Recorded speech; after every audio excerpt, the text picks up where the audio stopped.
Welcome to Galactic Shadows. If you love sci-fi horror with a dark, unsettling twist, don't miss the blooming horror. Watch as desperation turns to terror when a frantic botanist unleashes something that should have never existed. Like the video if you crave more chilling sci-fi stories. Subscribe for more gripping dystopian nightmares. Comment below, what would you do if your only food source wanted to eat you? The Blooming Horror by J.W. Steele. Dr. Vincent Carter stood in the ruined skeleton of the world, the greenhouse a fractured ribcage against the blackened sky. The earth was dead. The rivers had dried to dust. The cities were graveyards where the wind whispered through the bones of steel towers. Yet here, in this last haven, life still clung to its fragile thread. He moved between the rows of hydroponic trays, his hands trembling as he checked the delicate veins of leaves, the pale shoots curling toward the dim artificial light. The bloom, they called it. His creation gone wonky. A plant engineered to withstand the hunger of this dying world. A plant that could save them all. Lena, his assistant, sat on an overturned crate, her fingers wrapped around the last tin of preserved peaches, her face gaunt beneath the flickering bulbs. "It's growing faster," she said. "Too fast." Vincent nodded. "It has to be due to the neutron particles released by the smart bombs. This is some kind of mutant specimen, a bog-shade revenant of something ancient and predatory. I never expected this." But he had seen it. The curling tendrils stretching overnight, the leaves growing thick, pulsing with bated breath like some kind of earth-bound chloromorph absorbed in a trance. It had consumed every nutrient in the compost and drained the water reserves dry. It wanted more. He had wanted more too. A solution. A miracle. A way to survive when the world had given up. And for a moment, it had worked. The bloom grew where nothing else would. It absorbed the toxins in the air, converted poison into sustenance. The perfect botanical edible for an imperfect world. But perfection was a lie. He knew that now. A tremor ran through the metal framework of the greenhouse. The doctor turned. The vines had moved. They were closer than before. He hadn't seen them grow, hadn't seen them creep, but they were closer all the same. Lena shivered. "What if we burn it? And what will we eat then?" he asked. She had no answer, because there was none. Outside, the world was nothing but ash and ruin. Inside, the only food left was the thing that seemed to stalk them, its roots creeping like fingers in the dark. Dr. Carter had long suspected the plant was more than just a food source. He had seen how it moved, how it seemed to sense them.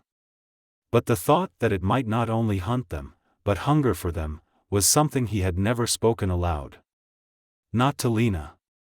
Not even to himself. That night, he dreamt of roots winding through his flesh, curling through his ribs, drinking from the marrow of his bones. He woke with the taste of soil in his mouth. Lena was already up, standing at the edge of the greenhouse, staring. Vincent followed her gaze. The bloom had blossomed in the dark, pale flowers gaping wide, their centers a yawning abyss of fibrous teeth. The vines pulsed with something wet and red, something that smelled of iron and old blood. The doctor staggered back. "No," he whispered. "No, no, no." Lena's breath was ragged. "It ate the water, and the soil. It will eat anything organic, Lena, it can metabolize carbon." They had fed it everything but themselves. And now it was hungry. The vines slithered across the floor, curling around the metal legs of the workbenches, creeping toward them. Vincent grabbed Lena's arm and pulled her back. The emergency hatch loomed at the far end of the greenhouse, a narrow tunnel leading to the surface ruins. Their only way out. The tendrils moved faster. Vincent yanked a scalpel from a worktable and swung, severing a vine. The thing shrieked, a high, screeching sound that split the air. The scent of rot and nectar filled his lungs, thick and cloying. More tendrils lashed out, wrapping around his arm, pulling tight. Lena grabbed a jagged shard of glass from a broken panel and hacked at the vine. The fibers split like muscle, the sap black and seething. Dr. Carter tore free, his skin burning where it had touched him. They ran. The tunnel yawned before them, the last stretch of man-made sanctuary. Behind them, the bloom surged forward, its flowers opening and closing, a mouthless hunger reaching for the only food left in the world. Vincent shoved Lena into the passage and stood before her, the slithering vines crawling up his legs. The last thing he saw before the door sealed was the writhing mass of green, twisting and writhing, learning, adapting.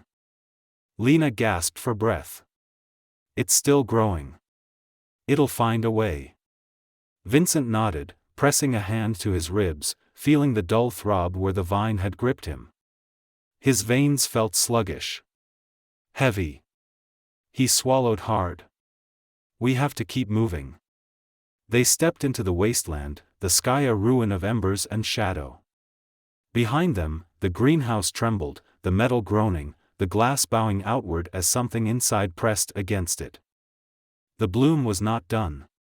Vincent's mind grew hazy, it had taken root inside him, spreading like a parasitic weed, entwining itself through his thoughts, suffocating everything that was once his own.